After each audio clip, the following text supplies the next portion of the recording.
Hello hi प्रणाम उत्तराखंड। मेरा नाम दीपांशु कुंवर है और अभी मैं मौजूद हूँ डीपीएस स्कूल में और यहाँ पर चल रहा है एक शानदार कार्यक्रम शब्द सराहना समूह की। जब मैं बात करता हूँ तो यहाँ पर लिटरेचर फेस्टिवल का आयोजन किया गया है, जहाँ पर भारत भर से बहुत सारे साहित्यकार, बहुत सारे रंगकर्मी, बहुत सारे कला प्रेमी आए हुए हैं। और मेरे पीछे छोलिया है जो आगाज़ कर रहे हैं, शुरुआत कर रहे हैं कुछ इस तरह से।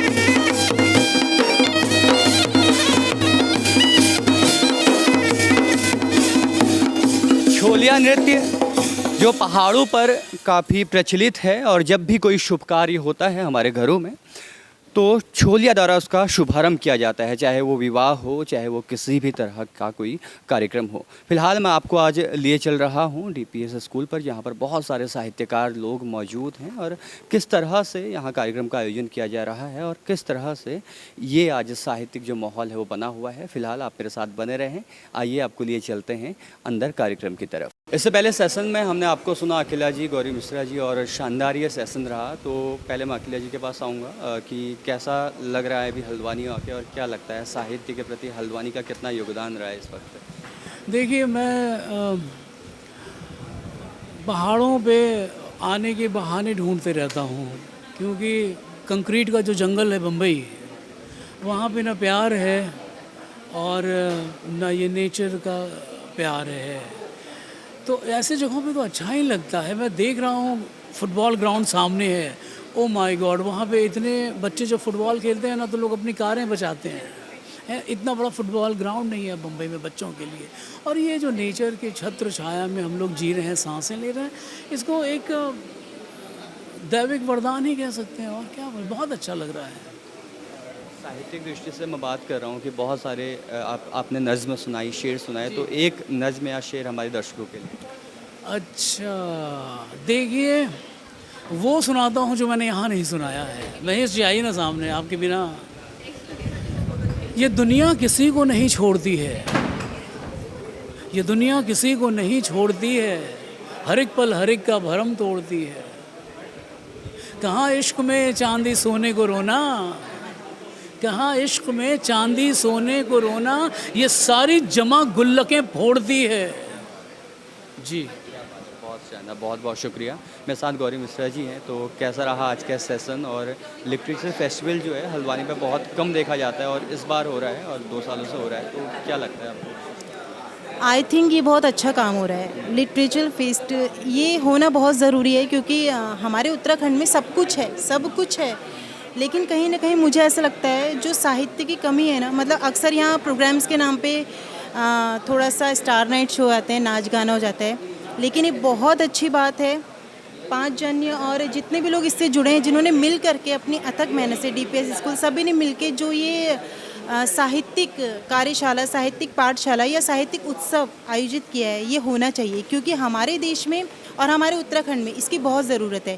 युवा जिस तरफ टिकटॉक और बाकी शॉर्ट वीडियोस की तरफ भाग रहे हैं ना, सोशल मीडिया की तरफ, उस सोशल मीडिया में अगर हमारा साहित्य आ जाएगा तो अगर सोशल मीडिया का भी यूज़ अगर युवा कर रहा है, यूथ कर रहा है या कोई भी कर रहा है, तो वो भी एक अच्छे रूप में उसका इम्पैक्ट जाएगा और हमारा देश शायद फिर से सोने की चिड़िया कहलाएगा, जो कि गलत दिशा में अभी देश की युवा पीढ़ी जा रही है। ये एक सराहनीय कदम है हमारे इस उत्तराखंड का, हल्द्वानी के सभी उन वासियों का जिन्होंने अपनी मेहनत से ये कार्यक्रम आयोजित किया है। मैं उनको सैल्यूट करती हूँ और सभी से ये निवेदन करती हूँ, इसी तरह के कार्यक्रम होने चाहिए अक्सर महीने 2 महीने में, ताकि हमारी देश की युवा पीढ़ी सोशल मीडिया से जुड़े लेकिन साथ साथ साहित्य से भी जुड़े। मेरे हाथ पे इस वक्त एक निमंत्रण पत्र है जिस पे लिखा है 2nd हल्द्वानी लिटरेचर फेस्ट 2022 और ये जो वेन्यू है Delhi public school Rampur road पर। इससे पहले भी मैंने आपको बताया था कि आज हम जाने वाले हैं लिटरेचर फेस्टिवल पे और बहुत सारे लोगों से बात करने वाले हैं। फिलहाल सेशंस क्या कहते हैं, इस सेशन का शुभारंभ हुआ 2 जुलाई को, जहां पद्मश्री यशोधर मटवाल जी आए हुए थे और उसके बाद बहुत सारे लोग यहां पर आने वाले हैं या कई लोग आ गए हैं। फिलहाल जो केंद्र था वो ये था कि विजय अकेला आज सुबह की जो शायरी की भरी सुबह थी, जो शायरी भरी सुबह थी उसमें विजय अकेला, और उसके बाद जो आज मुख्य आकर्षण का केंद्र रहेंगी उनका नाम नाम है ऋचा अनिरुद्ध, जिनका इंतज़ार सभी को है। अशोक कुमार यहाँ आने वाले हैं और बहुत सारे लोग आने वाले हैं। फ़िलहाल हमारी जो राबता है वो किताबों से बहुत ज़्यादा रहा है। मेरे सामने किताब रखी है और शरद जोशी, जो शरद जोशी ने लिखी है, बहुत अच्छे राइटर हैं, आप पढ़ सकते हैं। साथ ही साथ यहाँ पर बहुत सारी किताबों के बीच पर जब आपकी नज़र जो है एक आकर्षण केंद्र बढ़ती है, वहाँ पर मैं देख रहा था सत्यजीत राय की कहानियाँ, बहुत ज़्यादा प्रसिद्ध कहानियाँ हैं। और मेरे साथ इस वक्त कैमरे के पीछे हर्षित भी हैं, तो मैं उनको भी इनवाइट करूँगा, क्योंकि अक्सर वो हमें पर्दे के पीछे देखने को मिलते हैं, लेकिन हर्षित मेरे साथ हैं जो किताबों का बहुत ज़्यादा अनुभव रखते हैं। हाथ पे उनके रिकॉर्डिंग के माइक्स हैं, बहुत सारी चीज़ें हैं। हर्षित, मैं बात करूँगा, यहाँ पर बहुत सारी किताबें हैं। इन किताबों के बीच में आपको क्या लगता है कि सबसे अच्छी किताबों, अच्छी बुरी तो कुछ नहीं होती, लेकिन आपको कौन सी पसंद है? किताबें सारी अच्छी होती है। मुझे यहाँ पे एक शरद जोशी जी की किताब दिखाई दे रही है। बहुत ही ज़बरदस्त व्यंगकार जो रहे हैं, तो उनके व्यंग मुझे हमेशा ही पसंद आते हैं, क्योंकि बहुत ही बैलेंस्ड व्यंग होते हैं। जैसे परसाई जी का व्यंग होता है, वो एक बहुत दिल के आर पार हो जाता है तीर, लेकिन शरद जी जो है वो काफ़ी बैलेंस तरीके से लिखते हैं। खुशवंत सिंह जी की एक कवि वो दिखाई दे रही है मुझे किताब, सच प्यार और थोड़ी सी शरारत, ये भी बहुत अच्छी किताब हम कह सकते हैं। और मार्क्सवाद और भाषा का दर्शन दिखाई दे रही है। तो ऐसी बहुत सारी किताबें हैं जो बहुत अच्छी अच्छी सी हैं। राम प्रसाद बिस्मिल जी की एक किताब दिखाई दे रही है मुझे। राम प्रसाद बिस्मिल जी को जो फांसी हुई थी, तो उसमें, और महावीर सिंह का जो बलिदान था, तो उसके बारे में एक किताब दिखाई दे रही है। तो ऐसे बहुत सारी किताबें हैं। तो किताबों की दुनिया तो बहुत बड़ी है, और हम कह सकते हैं कि हर तरह की किताब हमें पढ़नी चाहिए। उससे ही हमारा जो ज्ञान होता है वो हमेशा बढ़ते रहता है। थोड़ा अंदर की तरफ चलते हैं। पारस मेरे साथ हैं, अंदर की तरफ जाएंगे, किताबें देखेंगे, उसके बाद आगे देखते हैं कि किस तरह से है। हर्षित ज़्यादा किताबों से उनका राबता है, तो इसलिए भी हो सकता है कि उन्हें ज़्यादा किताबों का नॉलेज रहे। रॉबिन शर्मा की फैमिली विजडम यहाँ पर मौजूद है। हर्षित, मैं कहूँ अगर यहाँ तो रामराज मुझे दिख रही है, कंचन सिंह, इसके बारे में पढ़ा है आपने, कोई राय है? इसके बाद ये किताब तो मैंने नहीं पढ़ी, लेकिन मुझे यहाँ पे एक मंगली किताब दिखाई दे रही है। हमारे पहाड़ के एक पत्रकार रह चुके हैं, और अभी बहुत, जी बिल्कुल, मेरी नज़र नहीं जा पा रही। दिनेश मेनसरा जी का किताब है मंगली। ये है मंगली, ये एक पटकथा है जिसे लिखा है दिनेश मानसेरा ने, वो पत्रकार, बहुत अच्छे देवदत्त पत्रकार पटनायक की भी मुझे बुक दिखाई दे रही है। देवदत्त पटनायक जो है कि जो माइथोलॉजी होती है, जो हमारी मिथ जो होता है, तो उसके बारे में बहुत अच्छा लिखते हैं। और हमारे अशोक कुमार जी हैं, इनकी किताब है खाकी में इंसान। हाँ, तो ये एक बहुत ही ज़बरदस्त किताब है। की तारीफ़ें बहुत सुनी, लेकिन पढ़ने का मौका अभी तक तो नहीं हो पाया, लेकिन चलो इंशाल्लाह। तो अशोक कुमार जी की एक इंटरनल सिक्योरिटी पे भी एक बहुत अच्छी किताब आई थी इससे पहले। किताब का टाइटल तो मुझे याद नहीं है, लेकिन इंटरनल सिक्योरिटी से कुछ रिलेटेड थी, तो वो भी बहुत अच्छी किताब है। मेरे हाथ पे एक बहुत ही खूबसूरत किताब है, गैस कर सकते हैं कौन सी है? बताइए कौन सी किताब है? जब हम पहाड़ की बात करते हैं तो यहाँ देव सिंह पोखरिया, जी बिल्कुल, और उत्तराखंड लोक संस्कृति और साहित्य, हाँ। जब इसकी बात आती है तब जो है बिल्कुल, उत्तराखंड को अगर पढ़ना है तो मैं बिल्कुल कहूँगा कि इस किताब को पढ़ना चाहिए, बहुत कुछ देखने को मिलेगा इसमें। बिल्कुल। तो किताबें तो यहाँ बहुत सारी हैं, बहुत अच्छी अच्छी किताबें हैं। तो किताबें तो हमेशा पढ़ती ही रहनी चाहिए। और पीछे भी मुझे एक किताब दिखाई दे रही है इधर पे, रिच डैड पुअर डैड करके। तो ये भी एक बहुत अच्छी किताब है, जिसने अर्थशास्त्र के बारे में, मतलब किस तरीके से आपको इन्वेस्टमेंट करना चाहिए। अगर आपके पिताजी बहुत अमीर होंगे तो आपको किस तरह की सलाह देंगे, अगर आपके पिताजी बहुत गरीब होंगे तो आपको किस तरह की सलाह देंगे, तो उससे रिलेटेड ये किताब है, और बहुत अच्छी किताब कही जा सकती है। थोड़ा आगे चलते हैं, बिल्कुल। और कुछ अगर और मिले हमें कुछ ऐसी किताबें जिनके बारे में चर्चा हो सके, परिचर्चा हो सके। और बहुत सारी किताबें हमें ज्ञान देती हैं, किताबें हमें सिखाती हैं कि हमें ज़मीन से जुड़ के रहना चाहिए। और बहुत सारी चीज़ों के बीच पे फ़िलहाल जिस किताब को मैं ढूंढ रहा था, वो किताब मुझे यहाँ पर नज़र नहीं आई। मैं अशोक पांडे जी की लपू झन्ना को बहुत देर से ढूंढ रहा था, मुझे लग रहा था कि यहाँ पक्का होगी, नहीं मैं भी वही ढूंढ रहा था। नहीं दिखाई दे रही है, लेकिन नहीं है ना? हाँ, अशोक, बिल्कुल। लपू झन्ना एक कहानी जो लफत्तू पर आधारित है। अगर आप लोग भी इस वीडियो को देख रहे हैं तो आप ज़रूर पढ़ें, और स्पेशली अशोक पांडे जी को ज़रूर पढ़ें अगर मेरी वीडियो देख रहे हैं तो। चलो अच्छा है, बहुत सारी किताबों के बीच, बहुत सारे लेखकों के बीच हम थोड़ा आगे बढ़ते हैं, लिटरेचर फेस्टिवल की तरफ बढ़ते हैं, कुछ लोगों से बात करते हैं, कोशिश करते हैं उनसे थोड़ा रूबरू हुआ जाए, और कुछ साहित्य की, कुछ संगीत की, कुछ समुदाय की बात की जाए। इस वक्त मौजूद हैं सच्चिदानंद भारती जी, पर्यावरणविद हैं, पौड़ी से यहाँ पहुँचे हुए हैं। और जैसा मैंने पहले भी बताया कि यहाँ पर अलग अलग समाज के लोग मौजूद हैं। सबसे पहले बहुत बहुत स्वागत है आपका हल्द्वानी में। और किस तरीके से आप काम कर रहे हैं, कितने पेड़ अभी तक लगा चुके हैं, अपने बारे में? आप सबका बहुत बहुत धन्यवाद। हल्द्वानी के इस सरस्वती के कार्यक्रम में आने का जो सौभाग्य मिला, और हल्द्वानी शहर को मैंने देखा कि ये हमेशा उत्तराखंड की जो समस्याएं होती हैं उनके समाधान के लिए प्रयासरत रहता ही है, बौद्धिक क्षेत्र के पर और प्रायोगिक क्षेत्र पर भी। मेरा नाम सच्चिदानंद भारती, उफरैंखाल एक जगह है पौड़ी गढ़वाल में, और ये कुमाऊं से लगी हुई है, आखिरी कोना है। गैरसैंण आपने सुना होगा, उत्तराखंड राज्य के आंदोलन के समय पर उसके करीब का इलाका है। और यहाँ पर पिछले 4 दशकों से हमने घास का, जंगल का, पानी का, मिट्टी का, लोगों के साथ बहुत ही घरेलू तरीके से मिलजुल करके काम किया। और अपने जो काम को, पानी के काम को खास करके जो नाम दिया, वो पानी राखो आंदोलन के नाम से जाना जाता है। और इसमें हमने पानी के जो स्रोत बड़ी तेज़ी से पहाड़ों में घट रहे हैं या सूख रहे हैं, इनको बचाने के लिए स्रोतों के ऊपर छोटी छोटी चाल खालें बनाई, जिन्हें हम जल तलया कहते हैं।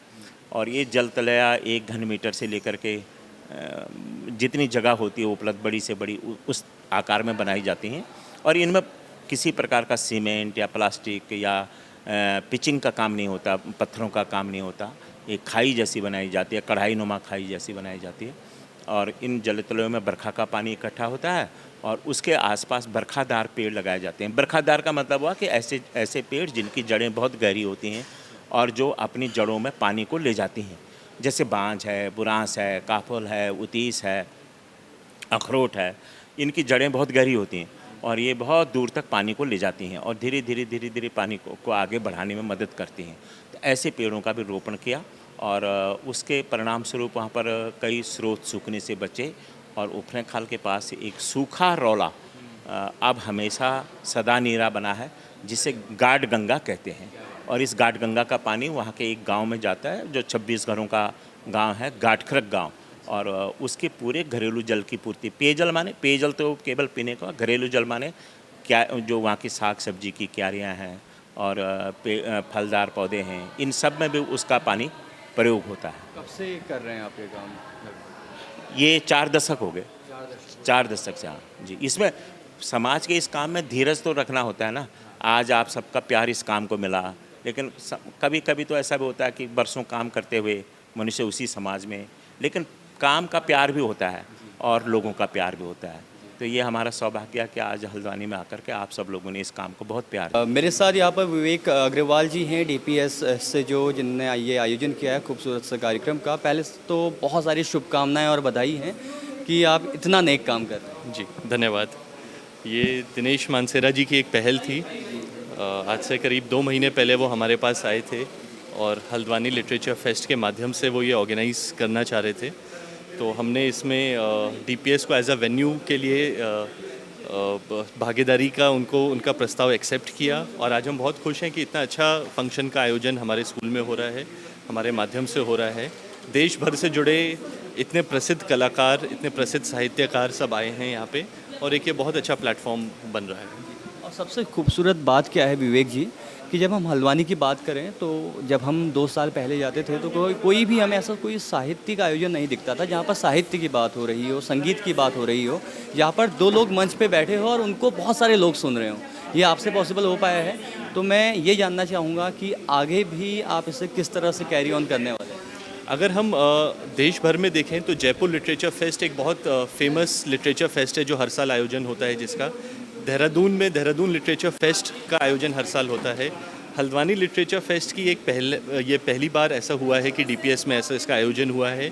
और ये हम हर साल इसी तरीके से इस मंच पे इसको हल्द्वानी लिटरेचर फेस्ट के नाम से हर साल इसका आयोजन करना चाहेंगे, ताकि हम भी देश भर में हल्द्वानी का नाम और ऊंचा पहुंचा सकें।